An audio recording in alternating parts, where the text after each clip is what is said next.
There's a name you've probably never heard, a family whose legacy is hidden in plain sight, quietly shaping the world you live in. Their story is not just about wealth or power, but about how addiction can be turned into an industry, how suffering can be transformed into respectability, and how history can be rewritten by those who know how to play the game. Imagine a dynasty so influential, so deeply embedded in the machinery of empire, that their fortune dwarfed even the infamous Sacklers, the family behind America's opioid crisis. But this isn't a story about modern pharmaceuticals or courtroom scandals. This is a tale that begins nearly 2 centuries ago, in the crowded streets of Baghdad, where a single family's flight from persecution would set off a chain of events that would change the fate of nations. Picture the world in the early 1800s, empires rising and falling, fortunes made and lost on the high seas, and a new kind of global trade emerging, one that didn't just move goods, but moved people, cultures, and destinies. Into this world stepped the Sassoon family, Jewish merchants forced to abandon everything they knew, carrying with them only their wits, their connections, and a relentless drive to survive. They arrived in Bombay, a city pulsing with opportunity and danger, where the British East India Company ruled with unchecked power and the lines between business and conquest were blurred beyond recognition. For most, this was a world of impossible odds. But for the Sassoons, it was a blank canvas, a place where ambition could rewrite the rules, and where the right move at the right time could turn exile into empire. But the Sassoons didn't just want to survive. They wanted to thrive, to build something that would last, to turn crisis into opportunity. They saw what others missed, that the British Empire, for all its might, was built on a fragile foundation, a desperate need for Chinese tea, a trade deficit that threatened to bankrupt the crown, and a willingness to do whatever it took to keep the silver flowing. The solution the British devised was as audacious as it was devastating: flood China with opium grown in India, create a nation of addicts, and reverse the flow of wealth. It was a plan that would destroy millions of lives, topple dynasties, and redraw the map of Asia. And at the center of it all, quietly pulling the strings, was the Sassoon family. This isn't just a story about drugs or money. It's about how empires are built and how they fall. It's about the human cost of ambition, the price of respectability, and the way history remembers, or forgets, the people who shape it. The Sassoons didn't just profit from addiction, they industrialized it, weaponized it, and then laundered their legacy through charity and public works. By the time anyone realized what had happened, their names were carved into the walls of libraries, hospitals, and universities, monuments to generosity that quietly concealed a history of devastation. If you think this is ancient history, think again. The playbook the Sassoons wrote is still being used today, in boardrooms and courtrooms, in the headlines and in the medicine cabinets of millions. The names have changed, the drugs have changed, but the con remains the same. This is the story of how one family turned addiction into empire, and how their legacy still echoes in the world around us. And as you'll see, the most dangerous empires are the ones that hide in plain sight, their crimes buried beneath layers of respectability, waiting for history to catch up.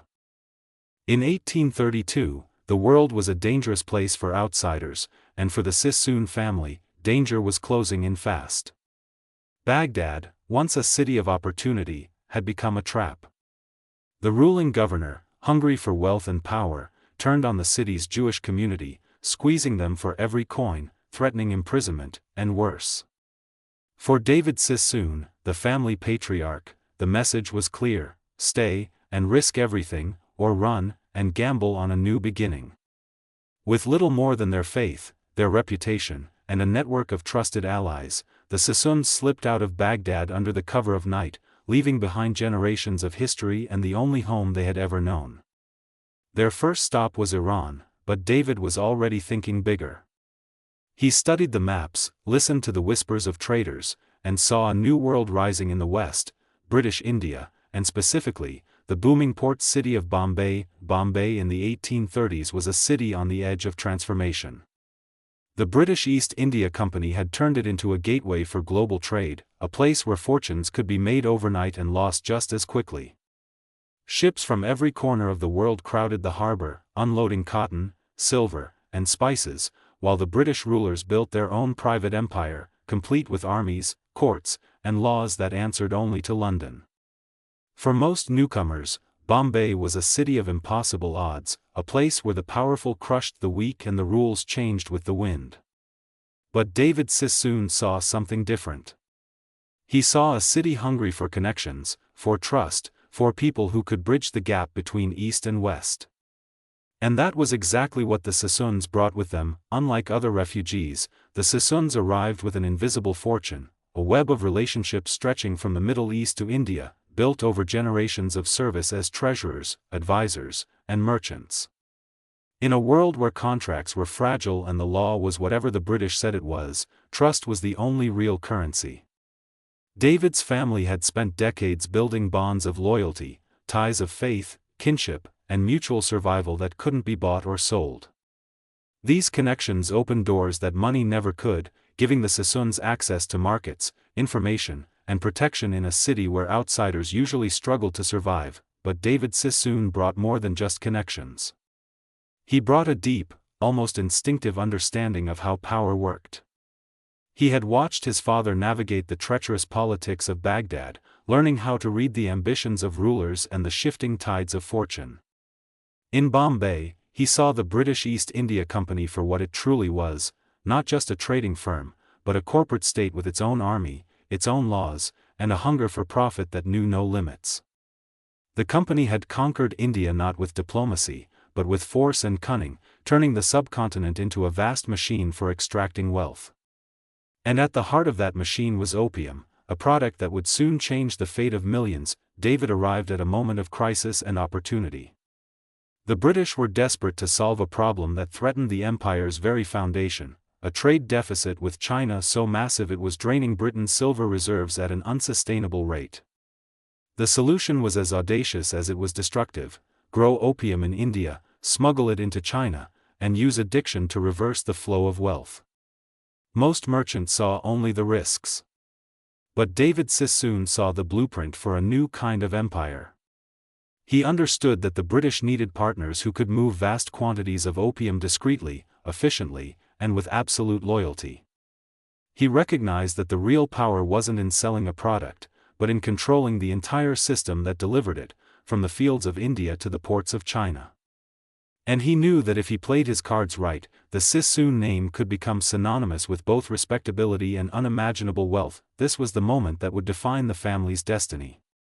David Sassoon wasn't just escaping persecution, he was stepping onto the stage of history, ready to turn crisis into opportunity and lay the foundation for a dynasty that would shape the fate of nations. But as the first poppy fields bloomed and the ships began to sail, no one could have predicted just how far the Sassoon ambition would reach, or how many lives would be changed in their wake. And as the British Empire's hunger for profit grew, so did the Sassoon family's power, setting the stage for a partnership that would alter the course of history.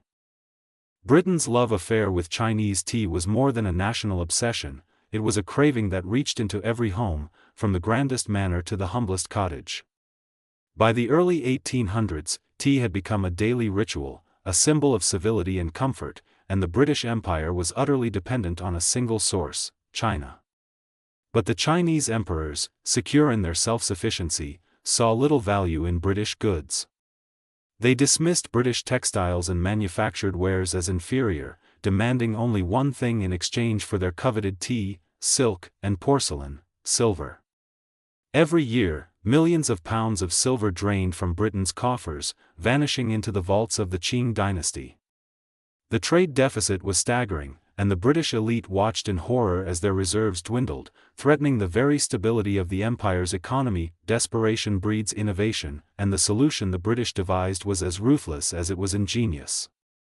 If China would not buy British goods, then Britain would sell China something it could not resist, something that would create its own demand. The answer was opium, a substance already known in Europe for its addictive properties and destructive potential. The British East India Company, wielding the power of a private empire, transformed vast stretches of Indian farmland into poppy fields. Under their control, Indian farmers were pushed to abandon food crops in favor of poppies, turning the land into a narcotics factory. The company managed every step, licensing the farmers, purchasing the raw opium, processing it in their own factories, and packing it into standardized chests ready for export, but the genius of the system was in its scale and efficiency. The East India Company didn't just grow opium, they industrialized it. They auctioned the finished product to a select group of merchants, who would then smuggle it into China, bypassing Chinese laws and flooding the market with a drug that would soon devastate an entire civilization. The profits were astronomical, and the British government, desperate to reverse the flow of silver, turned a blind eye to the human cost.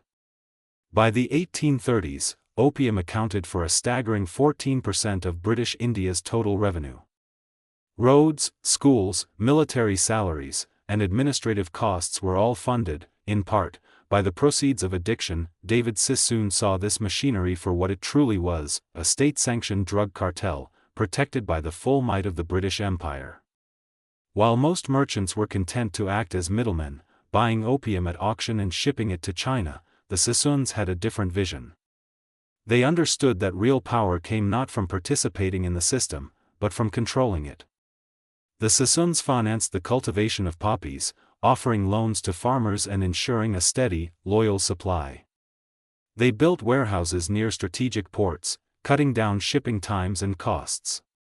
They didn't just rely on other people's ships, they built their own fleet, ensuring that their product moved swiftly and securely across the seas.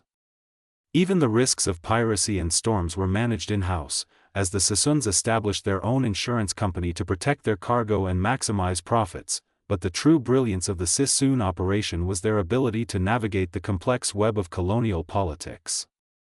They placed trusted agents in every major port, men who spoke the local languages and understood the nuances of both British and Chinese authorities. These agents could grease the right palms, dodge the wrong questions, and keep the flow of opium uninterrupted. Most crucially, the Sassoons had the blessing of the British government. They weren't outlaws, they were collaborators, providing the empire with exactly what it needed while keeping official hands clean. The relationship was symbiotic. The British got a reliable merchant class to expand their drug trade, and the Sassoons received protection, legitimacy, and access to the most lucrative market in the world. By the mid-1830s, the scale of the operation was staggering. The Sassoon Company was shipping tens of thousands of chests of opium to China every year, each one a building block in a fortune that would soon rival the greatest dynasties of Europe. The profits were astronomical, but so was the human cost. As the silver began to flow back into British coffers, the seeds of a catastrophe were being sown in China, one that would destroy families, cripple economies, and set the stage for a conflict that would shake the world. The Sassoons had mastered the opium engine, turning addiction into empire, and profit into power. But as their influence grew, so did the storm on the horizon, a storm that would test the limits of their ambition and the conscience of an entire age. And yet, for the Sassoons, this was only the beginning. Their mastery of logistics, finance, and diplomacy had made them indispensable to the British, but it was their willingness to do what others would not, to industrialize addiction on a scale never before seen, that set them apart. They didn't just ride the wave of empire, they helped create it, brick by brick, chest by chest, life by life. The British Empire's addiction to tea had created a new addiction in China, and at the center of it all, quietly amassing power and respectability, stood the Sassoon family. But as the opium flowed and the profits soared, the true cost of their ambition was only beginning to reveal itself. The next chapter would see entire cities collapse, dynasties fall, and the world changed forever, all in the name of profit. The true cost of the opium engine became horrifyingly clear as the Sassoon Empire's chests flooded into China. By the 1840s, millions of pounds of opium were pouring through Chinese ports every year, and the consequences were catastrophic. Entire cities began to unravel under the weight of addiction. Fathers vanished into smoky dens, spending their wages on a fleeting escape while their children starved. Shops closed, not because of economic downturns, but because their owners were too lost to addiction to keep the doors open. Farms failed as laborers, once the backbone of rural life, traded their productivity for a pipe. The social fabric of China, woven over centuries, began to tear apart. The silver that had once filled the imperial coffers now flowed in reverse, sucked out of the country and into the hands of British merchants and the Sassoon dynasty. The trade deficit that had haunted Britain was now China's nightmare, and the empire's wealth was bleeding away with every shipment. The Chinese government watched in mounting panic as the crisis deepened. The emperor, desperate to halt the destruction, appointed Lin Zexu, a man known for his incorruptible resolve, to stamp out the opium trade. Lin moved with a speed and determination that shocked foreign merchants. He surrounded the warehouses in Canton, demanded the surrender of all opium, and when the traders hesitated, he didn't blink. Over 1,400 tons of opium were seized and destroyed in a public act of defiance, the toxic cargo mixed with lime and salt and dumped into the sea. Lin Zexu even wrote a letter to Queen Victoria, questioning the morality of selling a substance to China that was banned in Britain itself. He asked, with devastating clarity, why it was acceptable to poison Chinese citizens for profit while protecting British society from the same fate, but the British response was not negotiation, it was war. The destruction of opium was seen not as a moral stand, but as an attack on British property and, more importantly, on the economic engine that powered the empire. Gunboats sailed for China, and the First Opium War began. The conflict was brutally one-sided.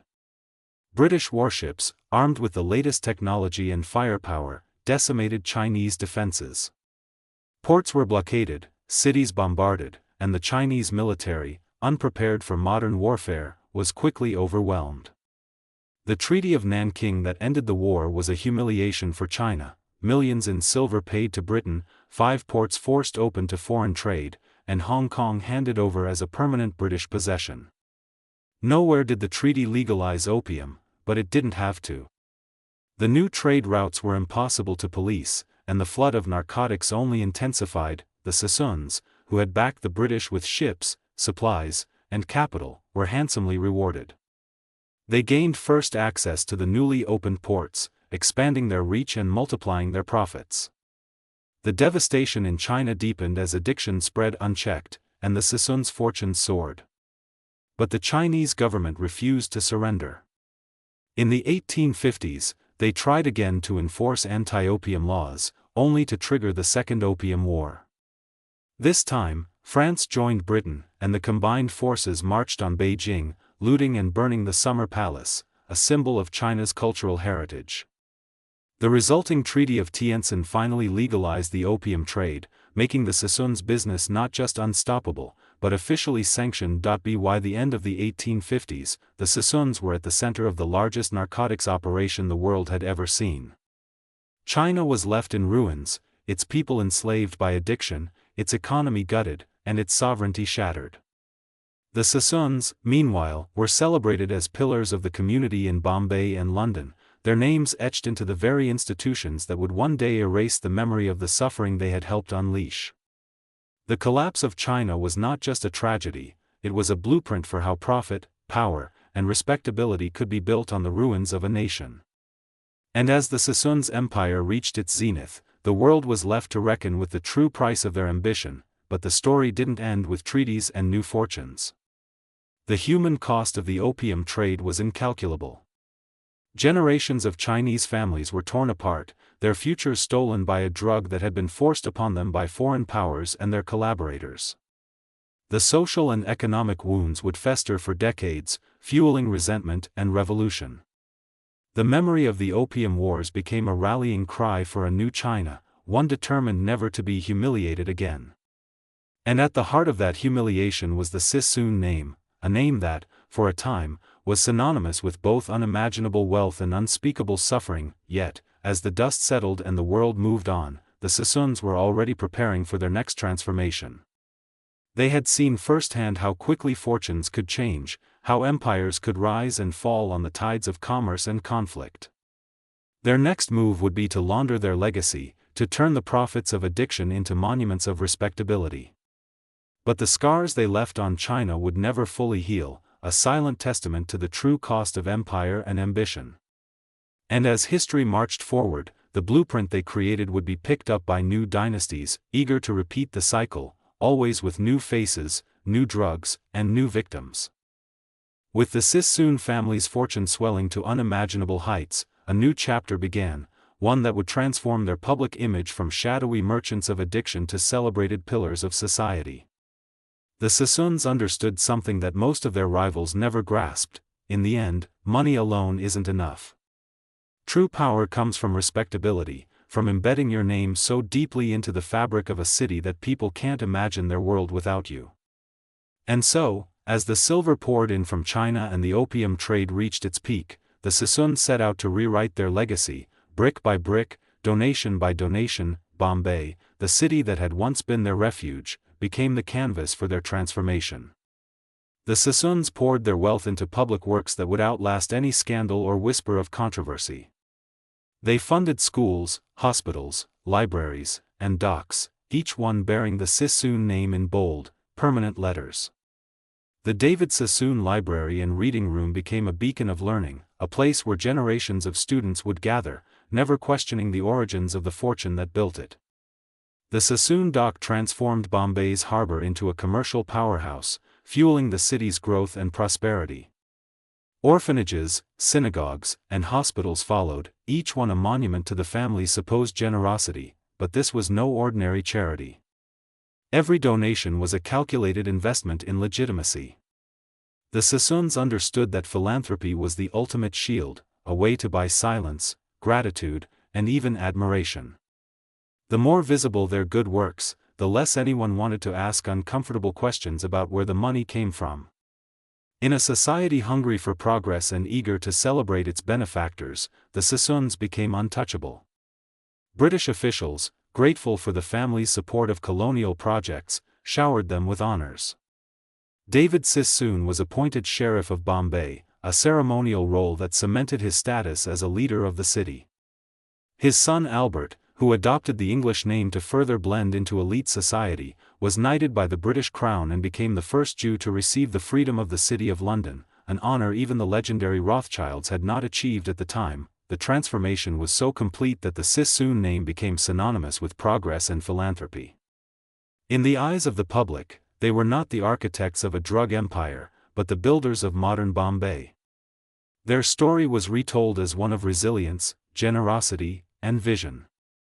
The suffering in China, the addiction, the economic devastation, all of it faded into the background, overshadowed by the gleaming buildings and bustling docks that bore their name. Even those who knew the truth found it easier to look away. After all, who wanted to tarnish the legacy of the family that had given so much to the city? This was the genius of the Sassoon strategy. By embedding themselves so deeply into the fabric of society, they made it almost impossible to separate their philanthropy from their profits. Every school, every hospital, every library was not just a gift, it was a form of insurance, a way to ensure that when history was written, the Sassoons would be remembered for their contributions, not their crimes. And it worked. Decades later, the buildings still stand, the plaques still shine, and the story of the Sassoon family is told as one of triumph, not tragedy. The opium money that built their empire was laundered not through secrecy, but through spectacle. Their legacy was not hidden, it was displayed for all to see, transformed from a source of shame into a badge of honor, but beneath the marble and the gold, the truth remained. The Sassoons had mastered the art of laundering not just money, but memory itself.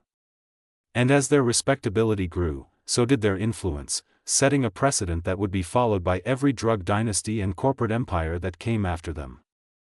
The lesson was clear: in a world eager for heroes, even the darkest fortunes could be polished into monuments of virtue, if you knew how to play the game. The Sassoons' transformation was so effective that, for generations, their name was spoken with reverence, not suspicion. Their philanthropy became a shield, deflecting criticism and rewriting the narrative of their rise. The British Empire, always eager to showcase success stories among its colonial subjects, held up the Sassoons as proof that anyone could prosper under its rule, if only they worked hard and played by the rules. But the real rule was unspoken: donate enough, and the past becomes a footnote. Build enough, and the source of your wealth is quietly forgotten. This is how the Sassoons secured their place in history, not as villains, but as visionaries. Their story became a blueprint for every family and corporation that followed, industrialize addiction, maximize profit, and then buy your way into respectability. The cycle would repeat itself again and again, from the Sacklers to the pharmaceutical giants of today. But the Sassoons were the originals, the ones who proved that with enough money and enough charity, even the darkest legacy could be washed clean in the eyes of the world. And as the sun set on the opium empire, the Sassoons stood atop their monuments, their names shining in the golden light, while the true cost of their fortune was buried beneath the foundations of the city they helped build. For decades, the Sassoon family seemed untouchable, their name woven into the very fabric of Bombay and their fortune shielded by layers of respectability. But empires built on addiction rarely last forever, and the Sassoons were no exception. The first cracks appeared not in the markets of India or the drawing rooms of London, but thousands of miles away, in the heart of a nation they had helped to cripple. In 1949, the Chinese Communist Party swept to power, promising to end the era of foreign exploitation that had haunted China for a century. The new regime moved swiftly, nationalizing all foreign assets. Every building, every business, every investment the Sassoons had painstakingly built in Shanghai and beyond was seized overnight. Victor Sassoon, the last great scion of the family's Chinese empire, was forced to flee with whatever liquid assets he could carry, leaving behind a fortune worth over $1 billion in today's money. The irony was brutal. The family that had once profited from China's weakness was now expelled by a government that used their legacy as a rallying cry for national pride and revolution. Back in Britain, the Sassoon story was unraveling in a quieter, but no less devastating, fashion. The opium trade that had once been the engine of their wealth was now a source of shame, and the family's textile and real estate ventures struggled to adapt to a changing world. By 1939, the last Sassoon family members had stepped away from direct control of their business, leaving it in the hands of hired managers. But without the vision and ruthlessness that had built the empire, the company floundered. Decades of mismanagement and decline followed, culminating in a final humiliation. In the 1980s, the British government declared two former partners of the firm unfit to serve as company directors. The empire that had once controlled 70% of the world's opium trade ended not with a dramatic collapse, but with bureaucratic disgrace and public irrelevance, yet, the physical reminders of the Sassoon legacy remained. In Mumbai, the libraries, docks, and hospitals they had funded still stood, their names etched in stone, their origins quietly forgotten. Tourists admired the architecture, students studied in the reading rooms, and few paused to wonder about the source of the wealth that had made it all possible. The Sassoon name, once spoken with awe and envy, faded from public memory. Historians and financial scholars might recall their story as a case study in the rise and fall of merchant dynasties, but for the average person, the Sassoons became invisible, ghosts haunting the institutions they had built. This erasure was not accidental. It was the final act in the family's long campaign to launder their legacy. By embedding themselves so deeply in the infrastructure of society, the Sassoons ensured that their story would be told not as a cautionary tale of greed and addiction, but as a narrative of progress and philanthropy. The suffering they had caused in China was buried beneath layers of charity and civic pride. The uncomfortable questions about the origins of their fortune were drowned out by the applause for their public works.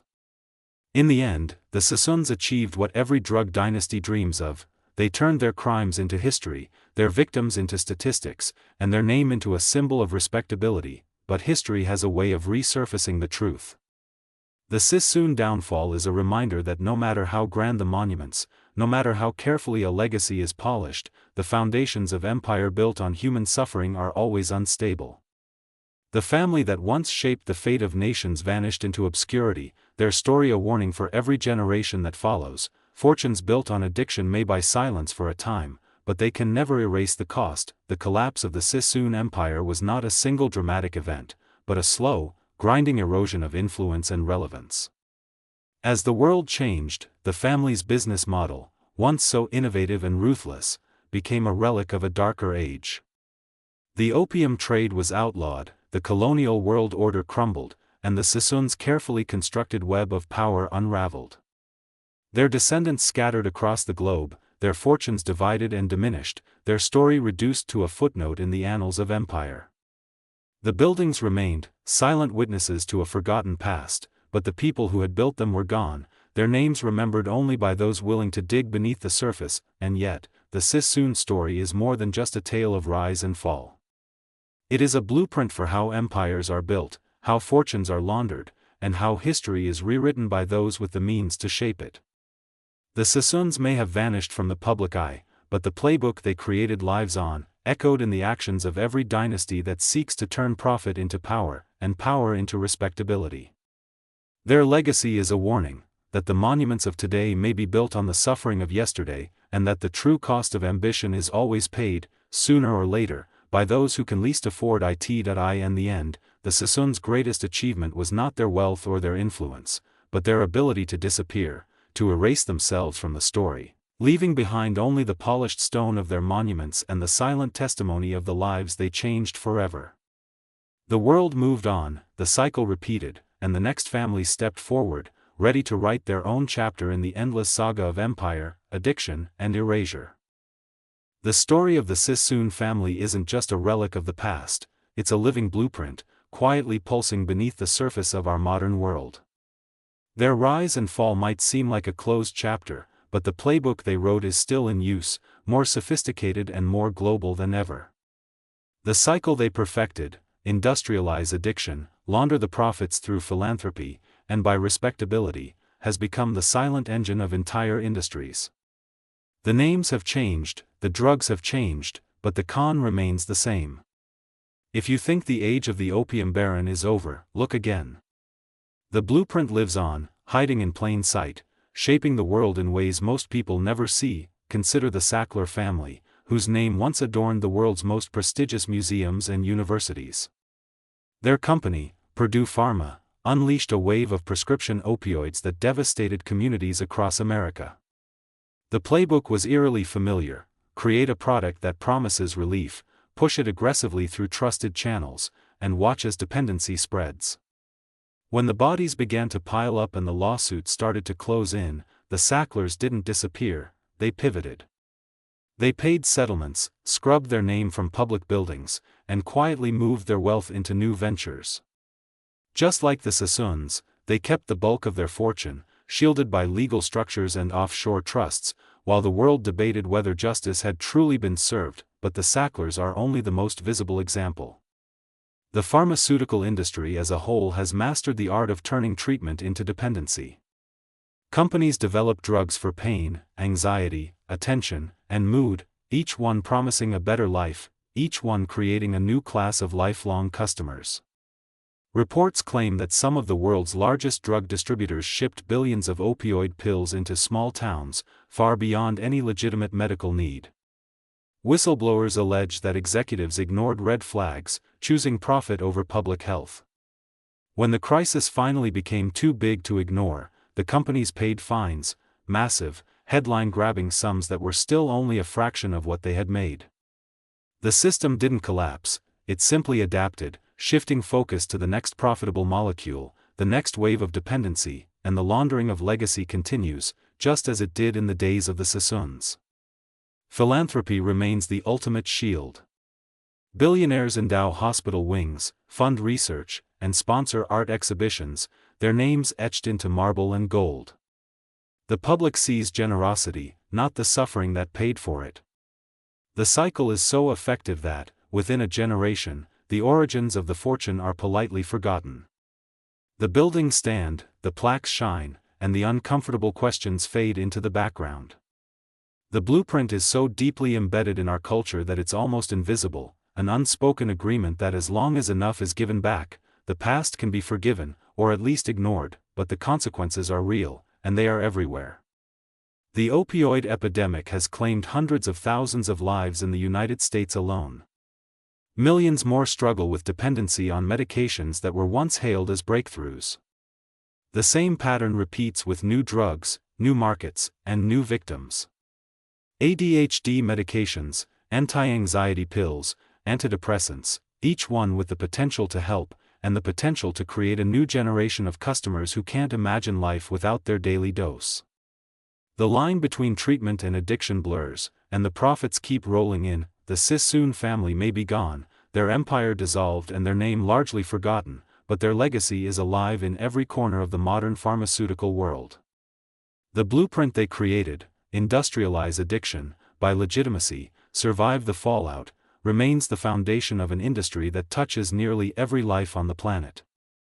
The faces change, the drugs change, but the machinery grinds on, fueled by the same relentless logic: maximize profit, minimize accountability, and let time do the rest. So the next time you walk past a hospital wing named for a generous donor, or read about a new wonder drug that promises to change lives, ask yourself, who really profits, and who pays the price? The blueprint lives on, and as long as society values charity over accountability, the cycle will continue. The Sassoons showed the world how to turn suffering into respectability, and the world has never looked back. The only question left is whether we'll ever break the cycle, or whether the next dynasty is already waiting in the wings, ready to write the next chapter in the story of addiction, empire, and erasure. The story of the Sassoon family is more than a tale of forgotten fortunes and vanished empires. It's a warning, a mirror, and a challenge to the world we live in today. Their rise from persecuted fugitives to the architects of a global drug empire, and finally to celebrated philanthropists, is not just a quirk of history. It's a blueprint for how power is built, how suffering is monetized, and how memory is manipulated. The Sassoons didn't just profit from addiction, they industrialized it, weaponized it, and then buried the evidence beneath layers of charity and respectability. Their names, once whispered in the corridors of power and carved into the stones of Bombay, have faded from public memory. But the consequences of their ambition still echo through the institutions they built and the lives they changed, often for the worse. What makes their story so chilling is not just the scale of their operation, but the way they managed to turn devastation into legitimacy.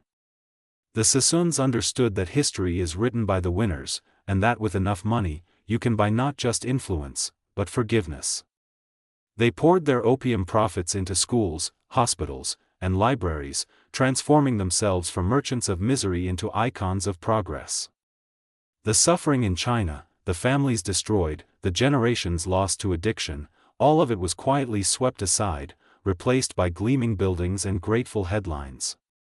And when the world finally caught up, when the tides of history turned and the empire crumbled, the Sassoons simply faded away, their legacy sanitized by time and philanthropy. But the real lesson of the Sassoon dynasty is not just about the past, it's about the present, and the future. The playbook they wrote is still in use, more refined and more global than ever. The Sacklers, Purdue Pharma, the pharmaceutical giants of today, they all follow the same script. Industrialize addiction, maximize profit, and when the backlash comes, pay a fine, make a donation, and wait for the world to move on. The cycle repeats, decade after decade, drug after drug, crisis after crisis. The faces change, the substances change, but the machinery of profit and respectability grinds on, indifferent to the human cost, and yet, the Sassoon story is also a call to awareness. It's a reminder that the institutions we trust, the names we celebrate, and the fortunes we admire are often built on foundations we'd rather not examine. When you see a family name on a hospital wing, a university building, or a museum gallery, ask yourself, what's the real story behind the generosity? Whose suffering paid for the marble and the gold? The Sassoons showed the world how easy it is to turn blood money into a legacy of virtue, and how quickly society is willing to forget the cost. History, it turns out, is not just a record of what happened, but a battleground for what we choose to remember. The Sassoons were never truly held accountable. They died wealthy, respected, and honored, their crimes buried beneath the monuments they built. The Sacklers, too, have kept most of their fortune, their names slowly disappearing from public view but their wealth intact. And somewhere, right now, the next dynasty is already at work, funding research, endowing universities, building museums, and quietly creating the next wave of dependency that will fuel their rise. So what do we do with this knowledge? We remember. We question. We refuse to let the past be rewritten by those with the most to gain. The story of the Sassoon family is a warning that as long as profit is valued over people, as long as charity can buy silence, and as long as history can be polished to a shine, the cycle will continue. The next empire of addiction is already being built, its architects already being celebrated as visionaries and benefactors. The only way to break the cycle is to see it for what it is, to look past the marble and the gold, and to remember the cost that others paid. In the end, the Sassoon legacy is not just a story about drugs, money, or power. It's a story about us, about what we choose to see, what we choose to forget, and what we're willing to accept in the name of progress. The monuments remain, the names endure, but the truth is always waiting, just beneath the surface, for those willing to dig deep enough to find it.